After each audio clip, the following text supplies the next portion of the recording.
Good evening, Uber Houston. This is Benny. It's a Friday night out in the Galleria.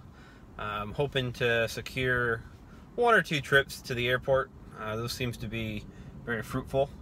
But I wanted to create this video for those that are considering becoming a driver in Houston for Uber or even Lyft. Lyft is making their way back to Houston apparently. So looking forward to those opportunities when they start to arise. But the first thing that I would just suggest for anybody looking to get into Uber is to make sure you know your numbers. Really kind of dig deep and ensure that you understand what your operating costs are going to be, your fuel mileage,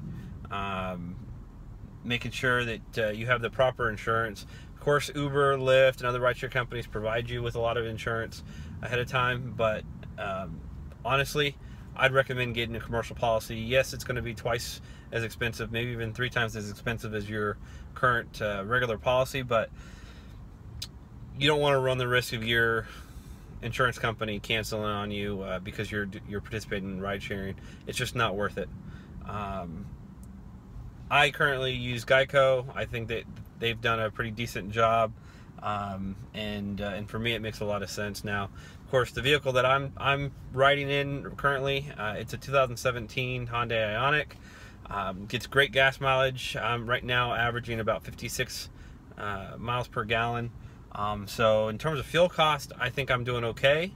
I think to be successful with Uber or even Lyft or any of these other ride-sharing companies, it's very important to make sure that you can improve your bottom line, because at the end of the day, you're a business owner.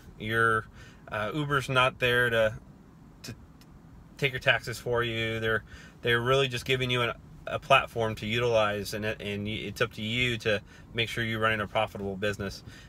So with that said, just know your numbers. Make sure that it makes sense for the vehicle that you're in. If you've got a car payment, make sure you factor that in as well. And then, of course, the amount of hours that you dedicate, you want to make sure you're being as efficient as possible. Of course, it's going to take some time to learn the ropes and learn kind of where the hot spots are here in Houston. I think just in the 2 weeks that I've been doing it, every night's been different, right? So just find those areas that you like to hang out in, that you think are going to be successful. And whatever you do, don't chase the surges. It's not worth it, not worth the extra fuel cost.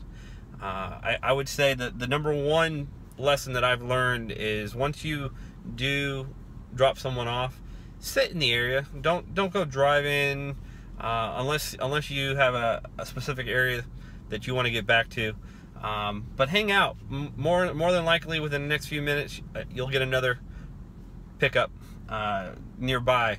That way you just lessen the wear and tear and the mileage you put on your vehicle, because that depreciation will come back to bite you down the line. But get out there, make it happen. It's Friday night here again. It's about 9:48. I plan to be up till about 2-3 in the morning. So we'll see kind of how things end up tonight. But get out there, make it happen, guys. Best of luck.